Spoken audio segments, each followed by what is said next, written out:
मीठे मीठे प्यारे प्यारे सभी स्नेही भाई बहनों को ओम शांति। मीठे मीठे प्यारे प्यारे बाप दादा को ओम शांति, ओम शांति। आज 19 मई 2022 का मुरली है। आज के ईश्वरीय महावाक्य।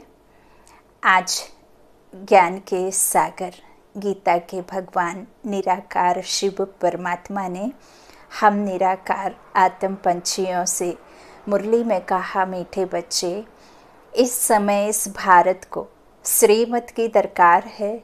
श्रीमत से ही कौड़ी जैसा भारत हीरे जैसा बनेगा, सबकी गति सदगति होगी। प्रश्न है, सर्वशक्तिवान बाप में कौन सी शक्ति है जो मनुष्यों में नहीं? उत्तर में बाबा ने कहा, रावण को मारने की शक्ति एक सर्वशक्तिमान बाप में है, मनुष्यों में नहीं है। राम की शक्ति के सिवाय यह रावण मर नहीं सकता। रामायण के पाठ में भी ऐसे ही दिखाया है कि बिना राम के रावण का मोक्ष नहीं। और आखिर में रावण ने हे राम करके पुकारा। तो यहाँ रियलिटी कुछ और परमात्मा समझाते हैं। यह ईश्वरीय महावाक्य बाबा कहते हैं, जो रावण इस संसार में व्याप्त है, पूरी लंका को आग लगनी है, और मनुष्यों में वह शक्ति नहीं है जो राम को मार सके।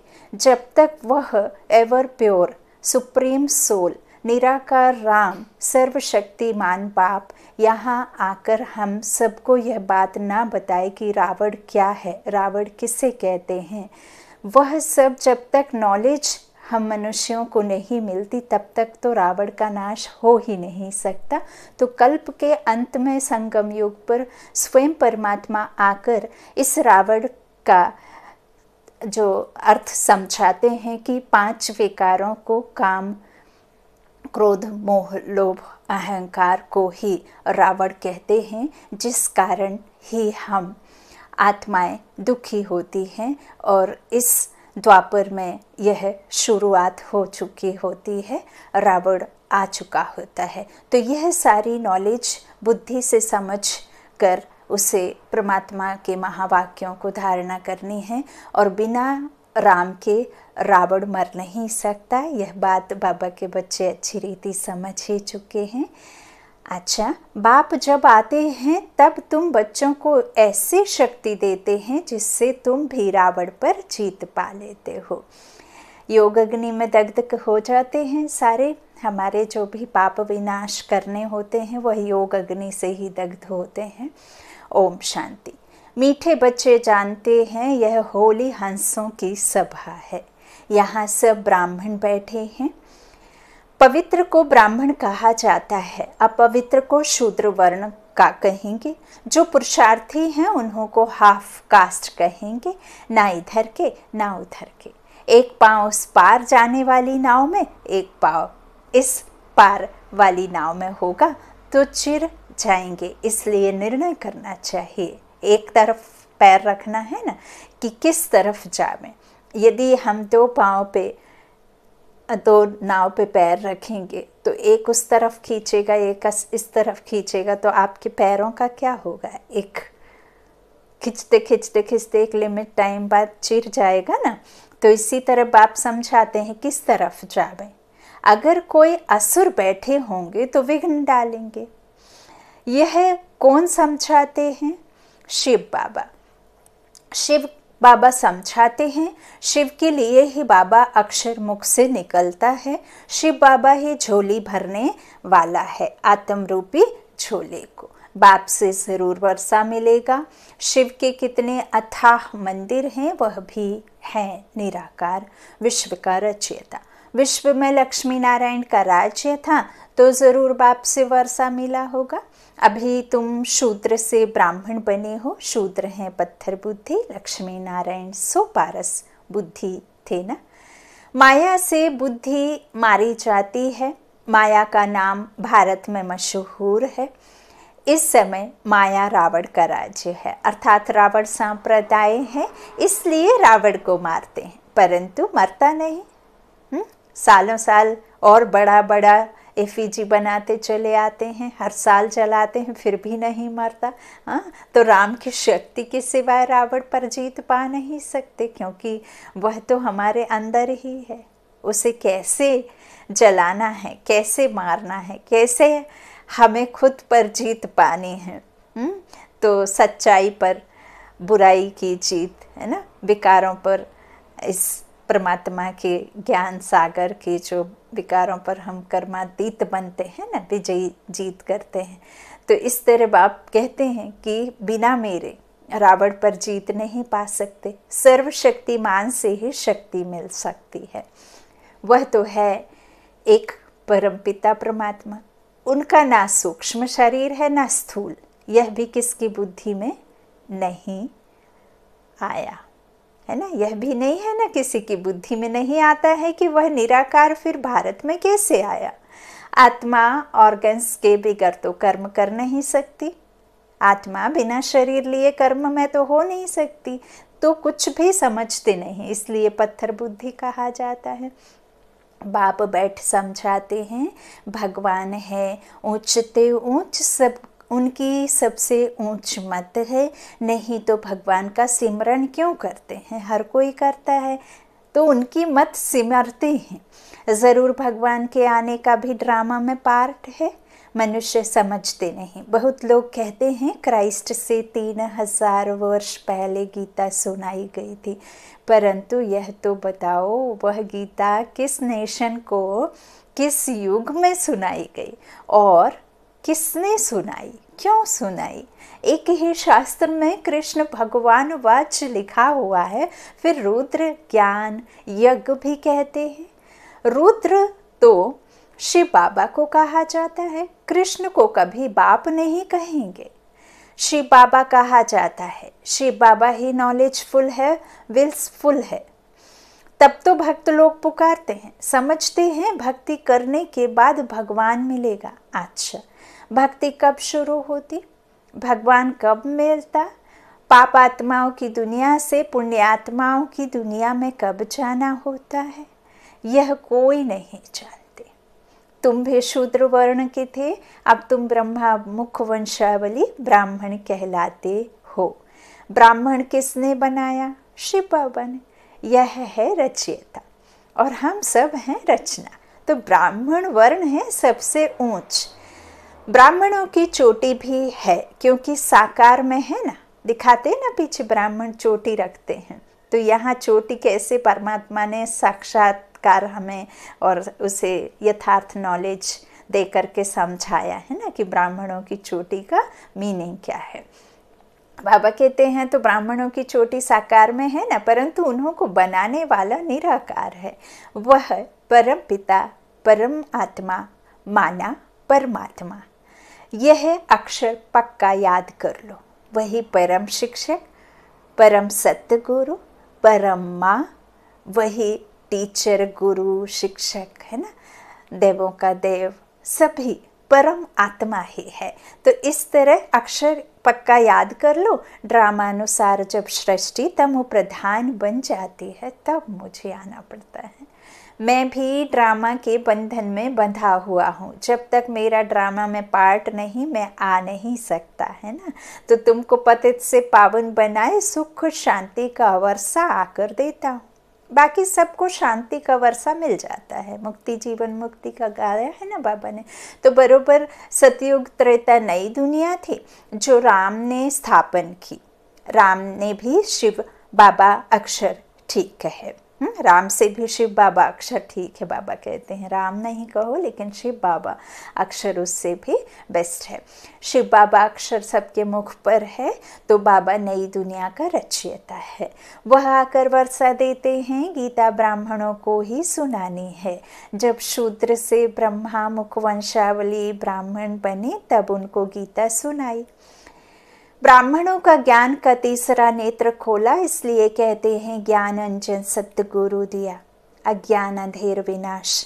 बच्चे कहते हैं बाबा नर्क जैसी दुनिया से अब स्वर्ग में ले चलो। कई कई तो कितनी बीमारियों से जूझते हैं, बीमारी सहन नहीं होती है, वो अथाह उन्हें कष्ट होता है, उनकी आत्मा शरीर के द्वारा खूब खूब कष्ट भोगती है।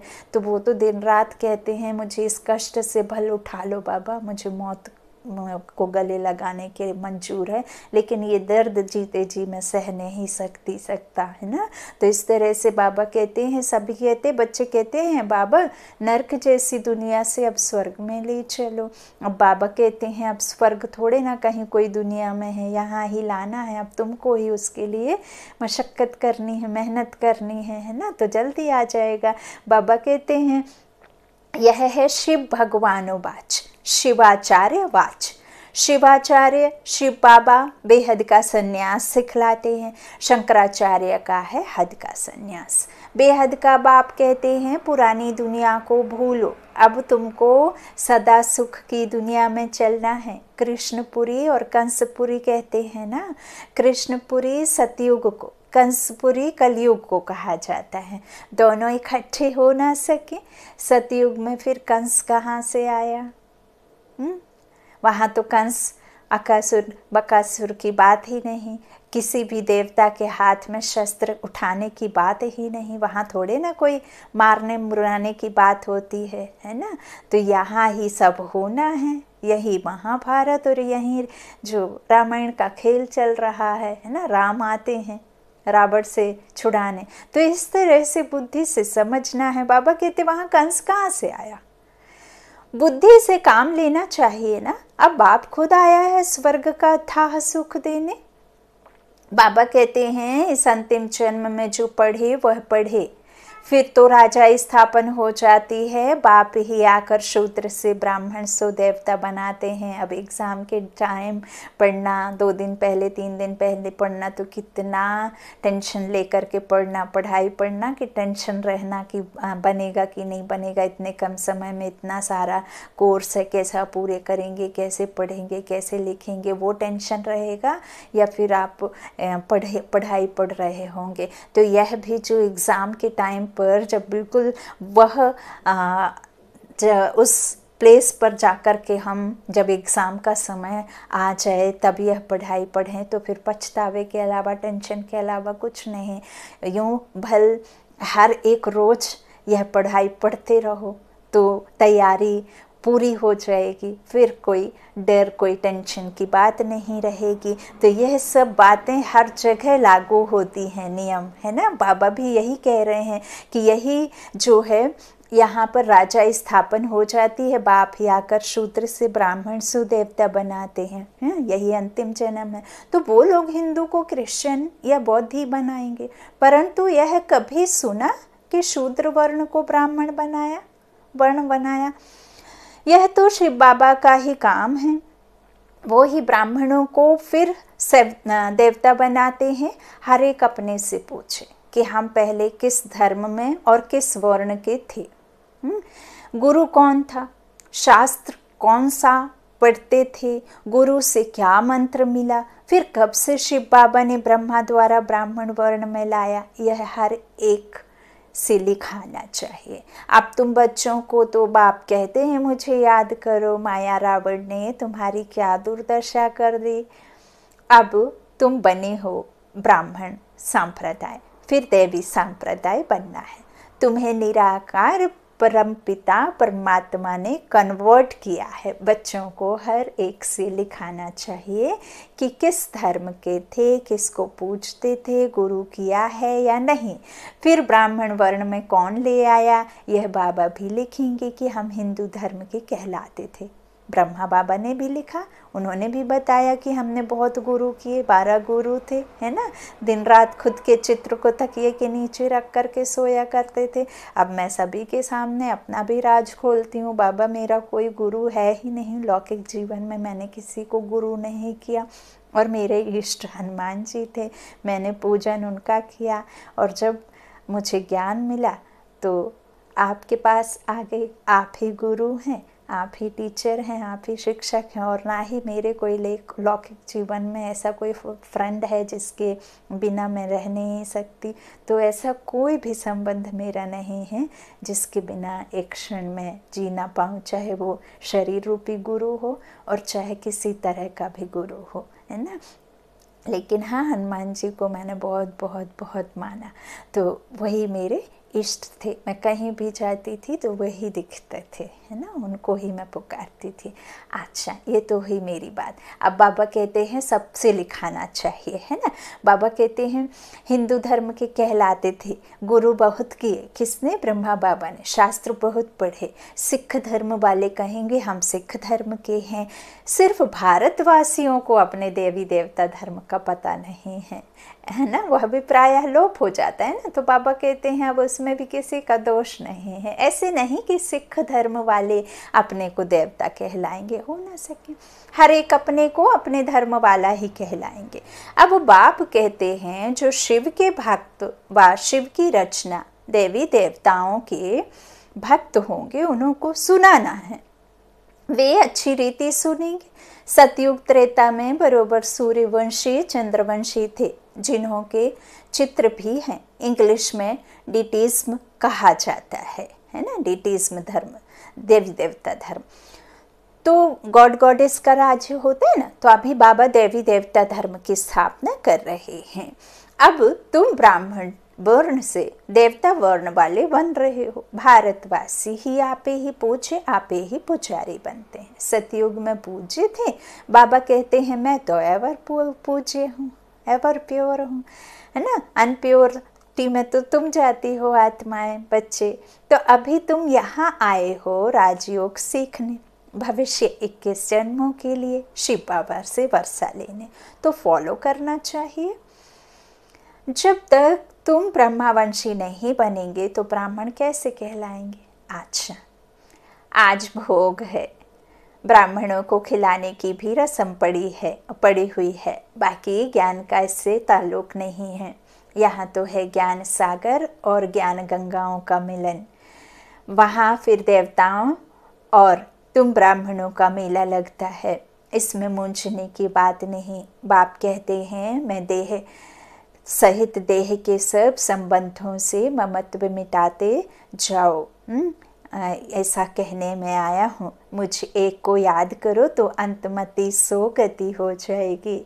मैं प्रतिज्ञा करता हूँ तुमको स्वर्ग में भेज दूंगा। रोज क्लास में पूछो, शिव बाबा के साथ प्रतिज्ञा करेंगे।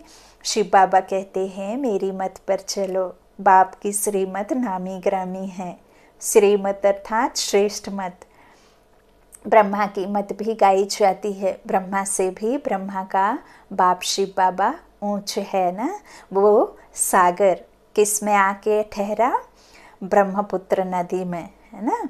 तो वह ब्रह्मा नदी और फिर ब्रह्मपुत्र से कैसे छोटी छोटी नदियाँ निकली, वो सब कौन है? एक ज्ञान सूर्य, ज्ञान चंद्रमा और ज्ञान सितारे, है ना। तो ऐसे बाबा ने अलग अलग जैसा जिसको जो समझ में आता है उसी तरीके से उसी रीति से बाबा ने दिया है बुद्धि के लिए, है ना। तो बाबा कहते हैं इस तरह से बाप शिव बाबा ऊंच है ना ब्रह्मा से भी। तो जब ब्रह्म भोजन पर बैठते हो तो भी शिव बाबा को याद करो। मोस्ट विलव्ड, मोस्ट विलव्ड बाप है, जैसे कि उनके साथ हम भोजन पा रहे हैं, है ना। बगल में याद करके बिठा लो, इस याद से बहुत ताकत आएगी। परंतु बच्चे घड़ी घड़ी भूल जाते हैं। भारत को अब शिव बाबा के श्रीमत की दरकार है, क्योंकि बाप ही सर्व का सदगति दाता पतित पावन है ना। बाप और वर्षे को याद करना है। माया विघ्न भी अनेक प्रकार के डालेगी, उनसे डरना नहीं है। ज्ञान तो बहुत सहज है, बाकी योग में रहना, एक से बुद्धि योग जोड़ना, इसमें ही मेहनत है। और जगह भटकने से तो एक ही शिव बाबा को याद करना अच्छा है ना। गीता पढ़ने की भी बात नहीं, जबकि बाप खुद आए हैं। बाकी सब शास्त्र हुए बाल बच्चे, और काका चाचा मामा से तो वर्षा मिलता नहीं है। वर्षा तो बाप से मिलता है, दादा का वर्षा बाप के द्वारा मिलता है। तो उनसे वर्षा मिल ना सके बेहद का वर्षा एक ही बेहद के बाप से मिलता है। अच्छा, बाप दादा तो बच्चों के सामने बैठा है, बस अनुभव करते चलो। बाप कहते हैं मैं तुम्हारा बाप ब्रह्मा द्वारा मम्मा का, दादा का, बच्चों का, सब का याद प्यार देता हूँ। अच्छा, स्वीकार कर लिया बाबा, शुक्रिया शुक्रिया। मीठे मीठे सिकीला दे बच्चों प्रति माता पिता बाप दादा का याद प्यार और गुड मॉर्निंग। रूहानी बाप की रूहानी बच्चों को नमस्ते। हम रूहानी बच्चों की रूहानी माता पिता बाप दादा को याद प्यार और गुड मॉर्निंग। शुक्रिया बाबा, मीठे बाबा, प्यारे बाबा। आज आपने मुरली को बहुत अच्छे तरीके से बताया, सजाया। पत्र बाबा ने आज बच्चों के लिए बहुत ही प्यार से सजाया है ना, सुंदरता के साथ में। धारणा के लिए मुख्य सार पहला बाबा ने कहा मोस्ट विलव्ड, बाप को साथ में रख भोजन खाना है। एक बाप से ही बुद्धि योग जोड़ना है, एक की ही श्रीमत पर चलना है। दूसरा, बुद्धि से बेहद की पुरानी दुनिया को भूलना है, इसका ही संन्यास करना है। वरदान, देह के संबंध और पदार्थों के बंधन से मुक्त रहने वाले जीवन मुक्त फरिश्ता भव। फरिश्ता अर्थात पुरानी दुनिया और पुरानी देह से लगाव का रिश्ता नहीं। देह से आत्मा का रिश्ता तो है, लेकिन लगाव का संबंध नहीं। कर्मेंद्रियों से कर्म के संबंध में आना अलग बात है, लेकिन कर्म बंधन में नहीं आना। फरिश्ता अर्थात कर्म करते भी कर्म के बंधन से मुक्त। ना देह का बंधन, ना देह के संबंध का बंधन, ना देह के पदार्थों का बंधन। ऐसे बंधन मुक्त रहने वाले ही जीवन मुक्त फरिश्ता हैं। आज का स्लोगन, स्थूल संपत्ति से भी अधिक मूल्यवान है रूहानी स्नेह की संपत्ति। स्थूल संपत्ति से भी अधिक मूल्यवान है रूहानी स्नेह की संपत्ति। चाहे वो संबंध संपर्क में आने वाली आत्माओं के साथ यदि आत्मिक स्नेह रहेगा तो निस्वार्थ रहेगा, चाहे फिर वो परमपिता परमात्मा के साथ में स्नेह रहेगा तो उनकी प्राप्तियों को हम दिन रात जो है कोटि कोटि शुक्रिया करने का रहेगा, है ना, क्योंकि सबसे परे है ना, दुनिया से परे है, सब सुखों से ऊपर है ना, सब दुख सुख की से न्यारे परमात्मा की न्यारी लीला है ना। अच्छा, मातेश्वरी जी के अनमोल महावाक्य, बदनसीबी और खुशनसीबी, अब इन दोनों शब्दों का मदार किस पर चलता है? यह तो हम जानते हैं कि खुशनसीब बनाने वाला परमात्मा है, तो बदनसीब बनाने वाला खुद ही मनुष्य है। जब मनुष्य सर्वदा सुखी है तो उन्हों की अच्छी किस्मत कहते हैं, और जब मनुष्य अपने को दुखी समझते हैं तो वो अपने को बदनसीब समझते हैं। अब हम ऐसे नहीं कहेंगे कि बदनसीबी व खुशनसीबी कोई परमात्मा द्वारा मिलती है, नहीं। तकदीर को बिगाड़ना व बनाना, यह सब कर्मों के ऊपर ही मदार है। जो आप कर्मों का बीज डालेंगे वही फल आपको खाना होता है ना, कोई दूसरा वो फल नहीं खाता। तो यह सब मनुष्यों के संस्कारों के ऊपर ही है। फिर जैसे पाप और पुण्य का संस्कार भरता है, वैसे तकदीर बनती है। परंतु मनुष्य इस राज का ना जानने के कारण परमात्मा के ऊपर दोष रखते हैं। अब देखो, मनुष्य अपने को सुखी रखने के लिए कितने माया के तरीके निकालते हैं, फिर उसी माया से कोई अपने को सुखी समझते हैं और कोई फिर उस ही माया का संन्यास कर माया को छोड़ने से अपने को सुखी समझते हैं। मतलब तो कई प्रकार के प्रयत्न करते हैं, परंतु इतने तरीके करते भी रिजल्ट दुख के तरफ जा रही है। जब सृष्टि पर भारी दुख होता है तब उसी समय स्वयं परमात्मा आए, गुप्त रूप में अपनी ईश्वरीय योग पावर से दैवी सृष्टि की स्थापना कराए, सभी मनुष्य आत्माओं को खुशकिस्मत बनाते हैं। खुशकिस्मत कौन बनाता है? दाता, है ना, सुख का सागर। दूसरा, मनुष्य गाते हैं तुम माता पिता हम बालक तेरे, तुम्हारी कृपा से सुख घनेरे। अब यह महिमा किसके लिए गाई हुई है? अवश्य परमात्मा के लिए गायन है, क्योंकि परमात्मा खुद माता पिता रूप में आए इस सृष्टि को अपार सुख देता है। परमात्मा ने ज़रूर कभी तो सुख की सृष्टि बनाई है, तभी तो उनको माता पिता कहकर बुलाते हैं। परंतु मनुष्यों को यह पता ही नहीं कि सुख क्या चीज़ है। जब इस सृष्टि पर अपार सुख थे तब शांति भी थी, परंतु अब तो वो सुख नहीं है। अब मनुष्य के अंदर यह चाहना उठती है कि वो सुख हमें चाहिए। फिर कोई धन पदार्थ मांगते हैं, कोई बच्चे मांगते हैं, कोई तो फिर ऐसे भी मांगते हैं कि हम पतिव्रता नारी बने, जब तक मेरा पति जिंदा है हम सुहागिन विधवा ना बने। तो चाहना तो सुख की ही रहती है ना। तो परमात्मा भी कोई समय उन्हों की आश अवश्य पूर्ण करेंगे।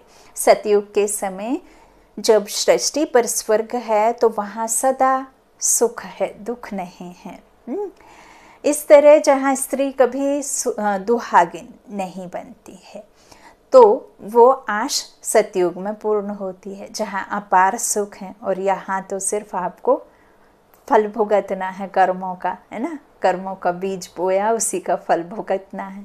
अब यहाँ तो बाबा कहते हैं तुम्हारा जो किया है उसे तो चुकता करना ही है, बाकी जहाँ का मैं पूरी गारंटी देता हूँ वहाँ के लिए तुम्हें तैयार कराने आता हूँ। अच्छा, बाकी तो इस समय ही है ही कलयुग। इस समय तो मनुष्य दुख ही दुख भोगते हैं। दुखी मनुष्य फिर कह देते हैं कि प्रभु का भाना मीठा करके भोगना है, परंतु वह कभी किसको दुख नहीं दे सकते। वह हमारे सारे कर्मों का खाता चुकता कराते हैं, तब ही हम कहते हैं तुम माता पिता हम बालक तेरे। अच्छा, ओम शांति, ओम शांति, ओम शांति।